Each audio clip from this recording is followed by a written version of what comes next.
Hello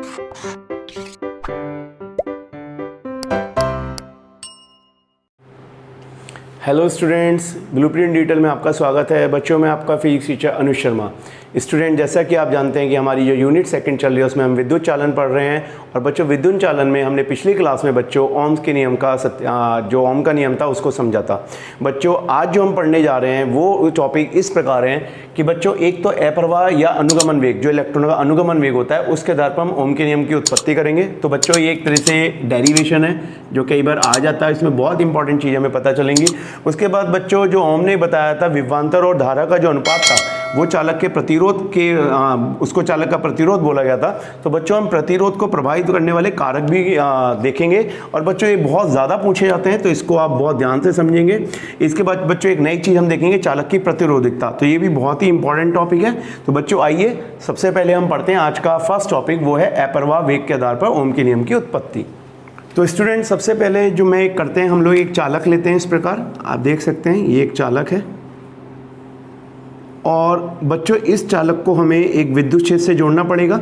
बच्चों, मैं बता देता हूं आपको, अगर इस चालक को थोड़ी देर के लिए हम एक काम करते हैं x और इस बिंदु को हम y मान लें, तो बच्चों इसके अंदर आप जानते हैं कि मुक्त इलेक्ट्रॉन होंगे, वो जो हम अभी नहीं दिखा रहे हैं। और वो मुक्त इलेक्ट्रॉन अगर इसमें कोई विद्युत क्षेत्र नहीं लगाया गया है तो उनका जो बच्चों औसत वेग होता है, आप जानते हो तापीय गति होती है, तो उसको हम पहले लिख लेते हैं। बच्चों, तापीय गति का जो औसत वेग होता है u1, अगर हम मान लें एक इलेक्ट्रॉन की, दूसरे की u2 मान लें, और लास्ट में इस प्रकार बच्चों हम un मान लें, और अगर n इलेक्ट्रॉन हम माने प्रति एकांक आयतन में, तो बच्चों ये कितना होगा, ये होगा 0।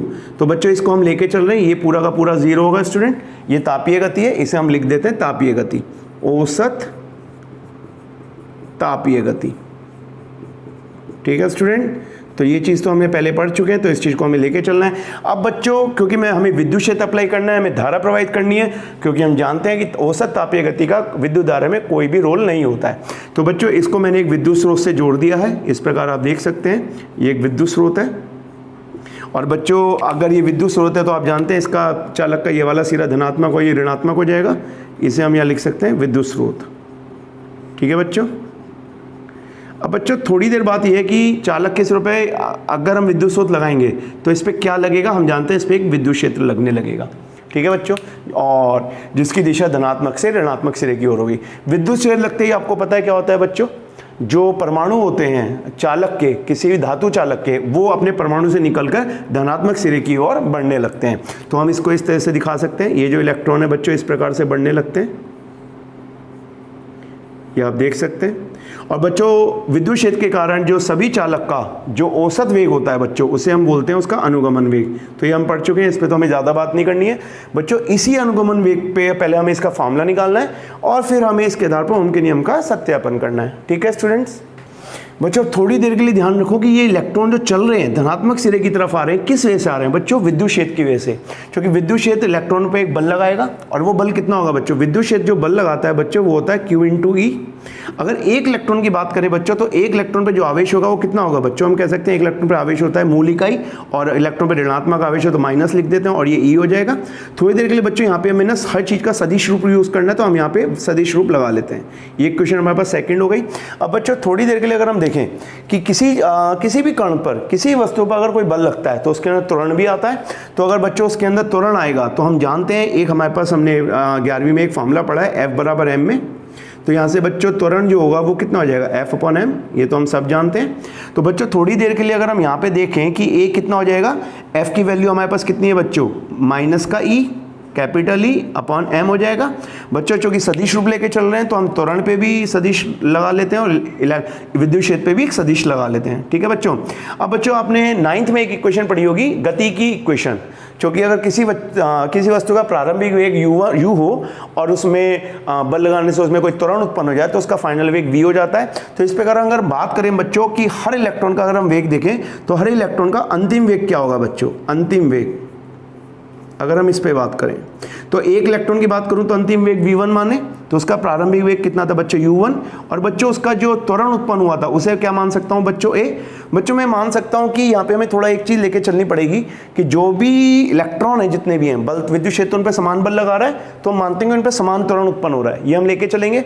और बच्चों, एक इलेक्ट्रॉन का जो श्रांति काल है जिसके बीच में वो अनुगमन करता है, उसको हम क्या मान सकते हैं, τ1 मान सकते हैं। ठीक है स्टूडेंट, ये हमारी इक्वेशन 4 हो गई। इस प्रकार बच्चों हम बाकी जितने भी इलेक्ट्रॉन हैं, अगर मैं एक और ले लूँ V2 के लिए भी मान लूँ, तो बच्चों V2 के लिए क्या होगा, U2 प्लस A, और बच्चों यहाँ आ जाएगा टॉर्क 2। ठीक है, तो बच्चों अंतिम वाला क्या होगा, अगर अंतिम वाला हम मानने लगे तो अंतिम वाला हम देखेंगे वो इस प्रकार होगा, N UN प्लस A और टॉर्क N।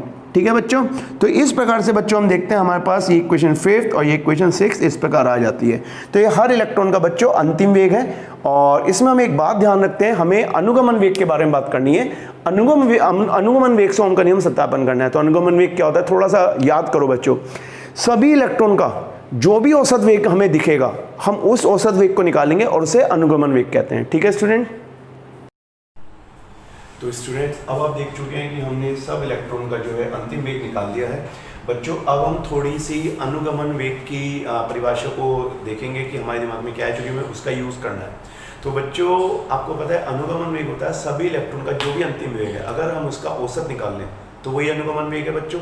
तो बच्चों हमारे पास देखिए आप V1, V2, V3, Vn आ चुके हैं, और अगर इसे हम जो कुल इलेक्ट्रॉन है प्रति एकांक आयतन में, उससे अगर हम डिवाइड कर दें तो हमारे पास अनुगमन वेग आ जाएगा बच्चों। तो बच्चों अगर हम V1, V2 की वैल्यू इसमें रखना चाहें तो हम किस प्रकार रखेंगे, आप देखिए जरा, Vd बराबर, तो बच्चों V1, V2 की वैल्यू हम आराम से रख सकते हैं U1 प्लस A, बच्चों ये भी सदिश राशि है, torque 1 plus U2 plus A torque 2। बच्चों लास्ट में अगर हम अपना अंतिम वेग रख दें इलेक्ट्रॉन का तो वो होगा UN प्लस हमारे पास आ जाएगा A और टॉर्क है। ठीक है स्टूडेंट, तो बच्चों इसका नाम है इक्वेशन 7 मान लें थोड़ी देर के लिए।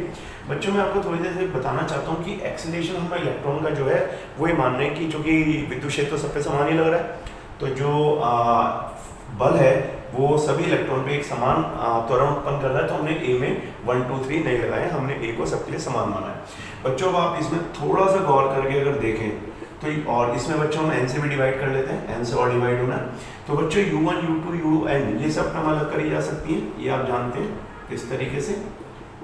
और बच्चों अगर आप देखें हम प्लस करके दूसरी ये वाली जो टर्म है, आप देखो ये वाली जितनी भी टर्म है जो त्वरण के साथ है ये सब अलग की जा सकती हैं। तो बच्चों इसमें A कॉमन आएगा और टॉर्क 1 प्लस टॉर्क 2 और लास्ट में क्या आएगा बच्चों, टॉर्क n, इस प्रकार आ जाएगा। और बच्चों इसे भी n से डिवाइड करेंगे क्योंकि n सब में डिवाइड हो रहा है। तो बच्चों अब आप गौर से देखें कि ये हमें क्या मिला, ये वाली टर्म अगर बच्चों गौर से देखा जाए तो ये औसत तापीय वेग है जो हम सबसे पहले इक्वेशन में लिख चुके हैं, 0 होगा। तो बच्चों ये 0 हो जाएगा और ये A आ जाएगा, टॉर्क 1 आ जाएगा, टॉर्क 2 आ जाएगा, टॉर्क n आ जाएगा, और बच्चों यहाँ पे आ गया n। बच्चों यहाँ पे मैं बताना चाहूँगा कि टॉर्क 1, टॉर्क 2, टॉर्क n ये जो शांति काल है ये हर इलेक्ट्रॉन का है, तो हम हर इलेक्ट्रॉन का तो लेंगे नहीं, और इसमें n से डिवाइड कर रखा है। तो अगर हम औसत शांति काल मान के चले तो उसे हम लिख सकते हैं Vd बराबर A, और बच्चों हम यहाँ पे लिख सकते हैं टॉर्क। ठीक है बच्चों, n इक्वेशन हो गई बच्चों कौन सी, 8। बच्चों यहाँ पे मैं आपको बता देता हूँ थोड़ी देर के लिए, हमने ये औसत शांति काल मान लिया है, टॉर्क बराबर टॉर्क 1, टॉर्क 2 और लास्ट में टॉर्क n। ठीक है स्टूडेंट, n से डिवाइड कर दिया। तो इस प्रकार आप देख सकते हैं बच्चों कि हमारे पास लगभग अनुगमन वेग का फॉर्मूला आ चुका है। लेकिन बच्चों अब हमें A का मान रखना है, क्योंकि A का मान हम पहले ही देख चुके हैं। तो A का मान क्या है बच्चों, थोड़ी देर के लिए ध्यान से अगर हम देखें तो A का मान हम पहले निकाल चुके हैं, और वो कितना होगा बच्चों, वो आप जानते हैं, वो हमारे पास होगा माइनस का होगा, E होगा, कैपिटल E होगा और अपॉन में M होगा। ये आप देख सकते हैं बच्चों, इस अगर A का मान हम समीकरण 1 में रख दें तो हमें क्या प्राप्त होगा, हमें प्राप्त होगा अनुगमन वेग बराबर, ये आ जाएगा बच्चों minus E capital E upon M और ये टॉर्क आ जाएगा। ठीक है बच्चों, तो बच्चों हम यहाँ पे देख रहे हैं, बहुत ध्यान से अगर हम एक चीज़ देखें तो ये सदिश रूप है, क्योंकि अनुगमन वेग एक सदिश राशि है, विद्युत क्षेत्र भी सदिश राशि है।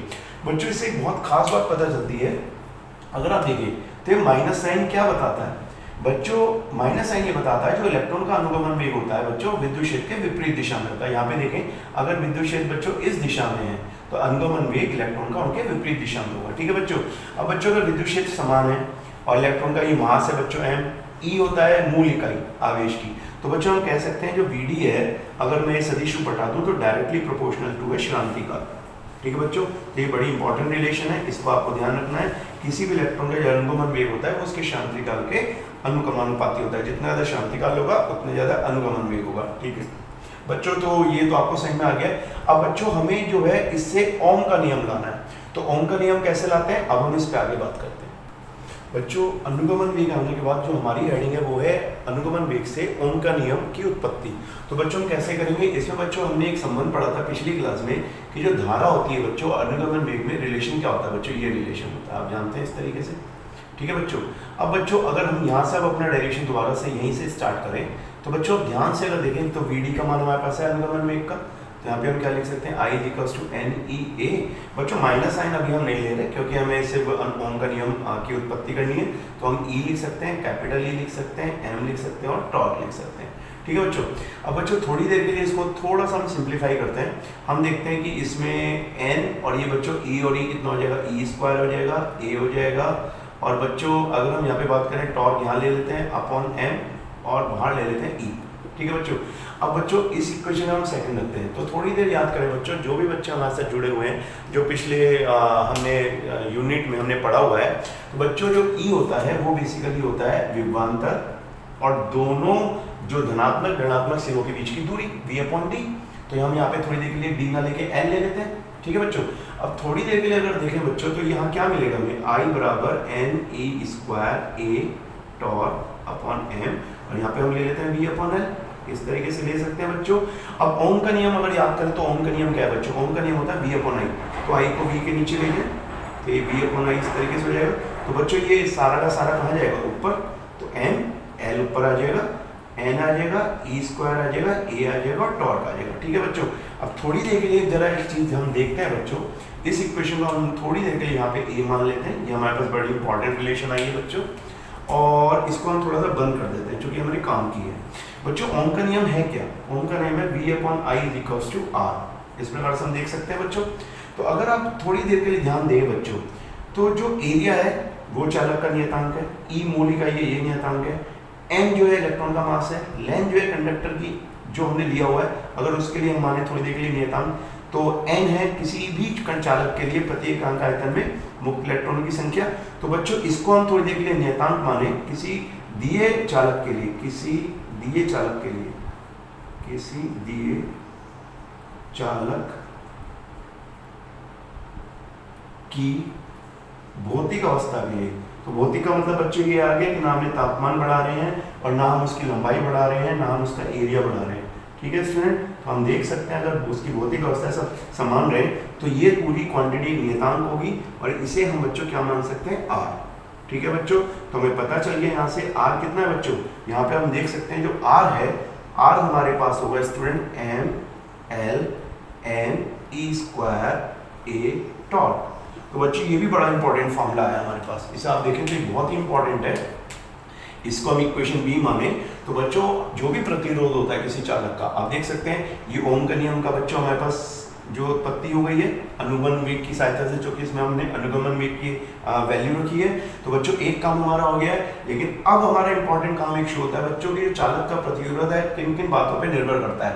तो इस मामले से हम ये बच्चों फार्मूला आपका बहुत इंपॉर्टेंट है, इसको आपको याद रखना है, और किस चालक की किस किस बातों पे प्रतिरोध डिपेंड करेगा हम इस पे बात करेंगे। तो स्टूडेंट्स अब आप देखें कि हमें ये पता करना है कि जो चालक का प्रतिरोध है बच्चों किन किन बातों पर डिपेंड करता है, या चालक के प्रतिरोध को प्रभावित करने वाले कौन कौन से कारक हैं बच्चों। ये बहुत ज़्यादा इंपॉर्टेंट है, बहुत ज़्यादा आपसे पूछा जाएगा। इसमें बच्चों गौर से देखें तो जो M है बच्चों यहाँ पे वो इलेक्ट्रॉन का मास है, तो ये तो नियतांक है बच्चों। और बच्चों अगर थोड़ी देर के देखें E क्या है बच्चों, मूल इकाई है, ये मूल इकाई, ये भी आप जानते हैं मूल आवेश, जिसे हम कह सकते हैं मूल आवेश, और ये है इलेक्ट्रॉन का द्रव्यमान, इलेक्ट्रॉन का द्रव्यमान, ठीक है बच्चों। तो इन पे तो हमें बात नहीं करनी ना स्टूडेंट, इन पे हमें बात बिल्कुल नहीं करनी है। तो बच्चों हम गौर से देख सकते हैं इस समीकरण से, अगर इसे हम A माने तो बच्चों जो चालक की लंबाई है प्रतिरोध उसके अनुक्रमानुपाती है, तो साफ साफ पता चलता है कि अगर चालक की लंबाई बढ़ा दी जाए तो उसका प्रतिरोध भी बढ़ता है, ये साफ साफ फॉर्मूले से दिख रहा है, ठीक है ना बच्चों। अब बच्चों दूसरा कारक क्या हो सकता है, दूसरा अगर कारक देखें तो हम देख सकते हैं कि जो N है R उसके व्युत्क्रमानुपाती है, और यहाँ पे A भी आता है बच्चों। तो अभी A के बारे में देख लेते हैं। R जो है बच्चों व्युत्क्रमानुपाती है एरिया के। एरिया क्या है बच्चों, मैं आपको बता दूं चालक का अनुप्रस्थ काट क्षेत्रफल, अनुप्रस्थ काट क्षेत्रफल, ठीक है स्टूडेंट। तो बच्चों चालक का जो अनुप्रस्थ काट क्षेत्रफल अगर ये ज़्यादा हो जाए तो वो भी प्रतिरोध कम हो जाता है। ठीक है बच्चों, तो हम ये कह सकते हैं कि जो प्रतिरोध होता है वो अनुप्रस्थ काट क्षेत्रफल के व्युत्क्रमानुपाती होता है। तीसरा अगर हम देखें बच्चों यहाँ पे, तो बच्चों तीसरी चीज बचती है एन। तो आर व्युत्क्रमानुपाती होता है एन के, और ये बच्चों बड़ा इंपॉर्टेंट है, बच्चे इसमें बहुत कंफ्यूज होते हैं। इसमें मैं आपको एक खास बात बता दूं, एन क्या चीज है बच्चों? एन है प्रति एकांक आयतन में किसी चालक के मुक्त इलेक्ट्रॉनों की संख्या। यहाँ पे मैं लिख देता हूँ मुक्त इलेक्ट्रॉनों की संख्या, दोबारा से मुक्त इलेक्ट्रॉनों की संख्या। ठीक है बच्चों, प्रति एकांक आयतन में। अब बच्चों गौर से अगर आप देखें तो ये सबके लिए अलग अलग होती है, हर चालक के लिए। अगर कॉपर का चालक लूंगा तो अलग होगी, सिल्वर का चालक लूंगा तो अलग होगी, हर चालक के लिए अलग अलग होती है। तो इसका मतलब अगर एन ज्यादा होगी तो भी आर कम हो जाएगा। और एन है बच्चों, एन डिपेंड करता है चालक के पदार्थ पर। तो हम कह सकते हैं कि बच्चों प्रतिरोध जो होता है, प्रतिरोध वो चालक के पदार्थ पर भी डिपेंड करता है, चालक के पदार्थ पर। ठीक है स्टूडेंट, किस प्रकार का चालक है इस प्रकार पे भी डिपेंड करेगा। तो बच्चों तीन चीजें हमारी हो गई, और एक चीज और इंपॉर्टेंट आती है बच्चों, और वो हम अभी पढ़ते हैं। बच्चों चौथी चीज जो इंपॉर्टेंट है वो बहुत ज्यादा इंपॉर्टेंट है, और आर का रिलेशन हमें देखना है किससे बच्चों? शांति काल से। तो बच्चों यहाँ पे अगर हम देखें तो आर व्युत्क्रमानुपाती है शांति काल के। ठीक है बच्चों, गौर से देखना बच्चों इस चीज को थोड़ा सा। अब इस चीज को अगर हम गौर से देखें तो बच्चों यहाँ पे एक चीज है, शांति काल किस पे डिपेंड करता है? तो बच्चों शांति काल डिपेंड करता है तापमान पर। अगर हम तापमान बढ़ाएंगे तो इलेक्ट्रॉन तेजी से टकराएंगे और शांति काल कम होगा। तो हम कह सकते हैं बच्चों शांति काल जो होता है वो व्युत्क्रमानुपाती होता है किसके बच्चे? तापमान के। दोनों चीज हो गई हमारे पास। तो बच्चों का तापमान कम होगा तो शांति काल ज्यादा मिलेगा। ठीक है, तो बच्चों अगर हम दोनों को मिलाएं, अगर मैं इसे थोड़ी देर के लिए एक मान लूं और इस इक्वेशन को दो मान लूं, एक और दो को मिलाएं तो हमें क्या रिलेशन मिलेगी बच्चों? हमें रिलेशन मिलती है बच्चों जो प्रतिरोध होता है वो अनुक्रमानुपाती होता है तापमान के। ये बड़ी इंपॉर्टेंट रिलेशन मिली। तो बच्चों कई बार पूछा जाता है कि प्रतिरोध में और तापमान में क्या रिलेशन है, तो हम और कई बार कहते हैं कि शांति काल की हेल्प से बताओ। तो हम कह सकते हैं कि शांति काल और तापमान दोनों एक दूसरे के कैसे बच्चे? इनवर्सली व्युत्क्रमानुपाती। और प्रतिरोध और शांति काल एक दूसरे के प्रति व्युत्क्रमानुपाती हैं, तो प्रतिरोध और तापमान एक दूसरे के अनुक्रमानुपाती हैं। अगर तापमान बढ़ेगा तो भी बच्चों प्रतिरोध बढ़ता है, तो ये बहुत ही इंपॉर्टेंट है। और तापमान कम होगा तो प्रतिरोध कम हो जाता है। तो स्टूडेंट्स अब जो हमारी आज की बच्चों लास्ट हेडिंग है वो है चालक की प्रतिरोधकता। ठीक है बच्चों, तो ये बच्चों एक चालक का बड़ा विशेष गुण होता है बच्चों। इसको हम परिभाषित नहीं करेंगे, पहले हम इसके बारे में देखेंगे, उसके बाद परिभाषित करेंगे। तो बच्चों थोड़ी देर लिए हम जानते हैं, हमने अभी देखा था जो प्रतिरोध होता है बच्चों उसका जो फॉर्मूला होता है रो एल अपॉन ए। या हम ये कह सकते हैं, ऐसे भी ना लिखें अगर हम कह सकते हैं जो चालक का प्रतिरोध होता है बच्चों वो चालक की लंबाई के अनुक्रमानुपाती होता है। ये तो अभी हमने देखा। और हम ये भी जानते हैं बच्चों जो चालक का प्रतिरोध होता है वो चालक के अनुप्रस्थ काट क्षेत्रफल के व्युत्क्रमानुपाती होता है। ये भी हम देख चुके हैं। अब बच्चों दोनों समीकरण को अगर हम मिलाएं तो हमें क्या मिलता है? ध्यान से देखिए, हमें इस प्रकार से एक इक्वेशन ये मिलती है। ठीक है स्टूडेंट, अब बच्चों गौर से देखें, हमें यहाँ पे एक समीकरण चाहिए और ये अनुक्रमानुपाती का साइन आ रहा है, तो हम ये अनुक्रमानुपाती का साइन हटाएंगे और एक नियतांक लेंगे रो। और बच्चों ये हमें जो फॉर्मूला मिला ये कहलाता है रो एल अपॉन ए। ये रो जो है बच्चों ये नियतांक है, मैं आपको बता देता हूँ उसके बारे में थोड़ा ध्यान से। बच्चों रो जो है एक हम कह सकते हैं नियतांक है, नियतांक। ठीक है, और बच्चों इसे चालक का विशेष प्रतिरोध कहते हैं, चालक का विशेष प्रतिरोध, विशेष प्रतिरोध। ठीक है स्टूडेंट, यही चालक का विशेष प्रतिरोध या प्रतिरोधकता कहलाती है। बच्चों इसकी परिभाषा अगर हमें निकालनी हो तो इसकी परिभाषा कैसे निकालेंगे? अगर हम रो का हमें फॉर्मूला चाहिए तो रो एक तरफ रखें और हमारे पास आ जाएगा आर ए अपॉन एल, ये आप देख सकते हैं। तो बच्चों अब हम इसको परिभाषित करके तब इसके फॉर्मूले में देखेंगे क्या आता है। बच्चों विशेष प्रतिरोध जो होता है वो होता क्या है? एकांक अनुप्रस्थ काट क्षेत्रफल व एकांक लंबाई के चालक का जो भी प्रतिरोध होता है बच्चों उसे चालक की प्रतिरोधकता या उसका विशेष प्रतिरोध कहते हैं, उसे रो से प्रदर्शित करते हैं। तो इसमें सबसे इंपॉर्टेंट क्या चीज है बच्चों? हमेशा ध्यान रखना है, कुछ बच्चे प्रतिरोध और प्रतिरोधकता में कंफ्यूज होते हैं। बच्चों प्रतिरोधकता जो होती है वो हमेशा एकांक क्षेत्रफल की होती है और एकांक लंबाई की। तो इन दोनों बातों अगर हम यहाँ पे रखें बच्चों, थोड़ी देख लीजिए, हम ए को ले लें 1 मीटर स्क्वायर और बच्चों एल को ले लें 1 मीटर, इस प्रकार से ले सकते हैं। तो बच्चों को क्या मिलेगा? अगर आप देखें तो हम इस अगर फॉर्मूले में रखें तो रो बराबर हमें मिलेगा आर। ठीक है बच्चों, अब आप देखो कि एकांक क्षेत्रफल, अगर हमने यहाँ पे एकांक क्षेत्रफल लिखा है और एकांक लंबाई दी है बच्चों, तो उसका जो प्रतिरोध है वो चालक की प्रतिरोधकता कहलाता है। ठीक है स्टूडेंट, तो ये हमारे पे एक बड़ा इंपॉर्टेंट फॉर्मूला आ गया बच्चों, और विशेष प्रतिरोधकता के बारे में समझ चुके हैं। अब बच्चों सबसे बड़ी बात ये है कि जैसे विशेष प्रतिरोध को प्रभावित करने वाले कुछ कारक होते हैं, इसी प्रकार से विशेष प्रतिरोधकता भी कुछ चीजों पे डिपेंड करती है। ठीक है, तो किन किन चीजों पे डिपेंड करती है हम वो देखते हैं, और वो हमारा लास्ट टॉपिक होगा आज की क्लास का।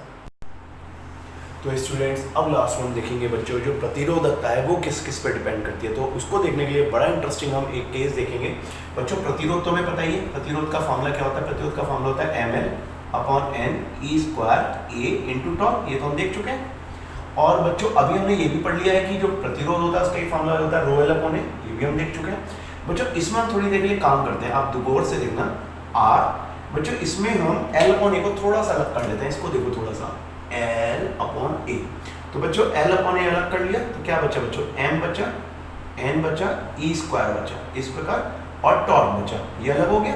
अब बच्चों इसे हम थोड़ी देर के लिए देखें, इक्वेशन को हम थोड़ा नाम देते हैं थर्ड। बच्चों अगर हम थर्ड और इक्वेशन सेकंड का कंपेयर करें, यानी इक्वेशन जो हमारे पास है बच्चों थर्ड और इक्वेशन सेकंड, इसकी हम तुलना कर लें बच्चों, तुलना, तो आप देख सकते हैं तुलना करने पे हमें क्या मिलेगा। तो बच्चों यहाँ पे हम देखेंगे अगर, तो रो की जगह हमें क्या मिला, रो की जगह हमें मिला ये वाली टर्म, ये सारी टर्म रो की जगह मिली। तो रो किसके बराबर है बच्चों, m/n e² टॉर्क। तो बच्चों ये बड़ा इंटरेस्टिंग फार्मूला है, बहुत इंपॉर्टेंट है, बहुत क्वेश्चन पूछे जाते हैं, और इसी पे हम बताएंगे कि रो किस किस पर डिपेंड करती है। तो बच्चों सबसे पहले अगर हम बात करें फर्स्ट, तो आप देखिए रो, ये तो इलेक्ट्रॉन का मास है बच्चों, इससे तो हमें लेना देना नहीं है क्योंकि इलेक्ट्रॉन का मास नियतांक है, और ये भी मूल इकाई है, इस पर भी हम बात नहीं करेंगे। तो बच्चों रो जो होती है प्रतिरोधकता, वो भी 1/n के जो डिपेंड करती है, यानी जो मुक्त इलेक्ट्रॉनों की संख्या प्रति एकांक आयतन इस पर डिपेंड करती है, व्युत्क्रमानुपाती है। तो हम कह सकते हैं बच्चों प्रतिरोधकता जो होती है बच्चों, प्रतिरोधकता ये भी पर चालक के पदार्थ पर निर्भर करती है, चालक के पदार्थ पर। ठीक है बच्चों, ये आपको पता चल गया बच्चों, चालक के पदार्थ पर निर्भर करती है। दूसरी क्या चीज है बच्चों, तो दूसरी अगर चीज देखें तो बच्चों रो जो है वो इन्वर्सली है 1/τ के, ये आप देख सकते हैं, ये शांति काल है। तो बच्चों हम इससे अभी हमने देखा था कि जो शांति काल होता है बच्चों वो तापमान के व्युत्क्रमानुपाती होता है, तो हम कह सकते हैं रो अनुक्रमानुपाती होती है तापमान के, ये साफ दिखाई देता है। तो बच्चों हम कह सकते हैं कि जो प्रतिरोधकता होती है बच्चों तापमान पर भी निर्भर करती है, ताप पर निर्भर करती है। ठीक है बच्चों, तो अगर तापमान बढ़ेगा तो किसी चालक की प्रतिरोधकता बढ़ जाएगी। बच्चों यहाँ पे मैं एक बात कहना चाहूंगा, जो बच्चे कंफ्यूज होते हैं आर और रो में, उनमें आप देखो क्या फर्क है बच्चों। आर भी इन सब बातों पे डिपेंड करता है, रो भी इन सब बातों पे डिपेंड करती है, लेकिन बच्चों आर एल पे भी डिपेंड करता है और ए पे भी डिपेंड करता है बच्चों। रो कभी भी एल और ए पे डिपेंड नहीं करती, यहाँ पे एल और ए नहीं है, क्योंकि बच्चों विशिष्ट प्रतिरोधकता हमेशा एकांक क्षेत्रफल एकांक लंबाई की होती है। यही फर्क है बस प्रतिरोध में और प्रतिरोधकता में। ठीक है बच्चों, तो बच्चों ये हमारा पूरा टॉपिक हो गया विद्युत चालन का, और ये मुझे जहां तक लगता है बच्चों इसमें आपको बहुत अच्छे तरह समझ में आया होगा। इसमें बहुत सारे क्वेश्चन पूछे जाते हैं बच्चों। इससे अगली क्लास में हम इससे आगे का टॉपिक पढ़ेंगे, तब तक के लिए धन्यवाद।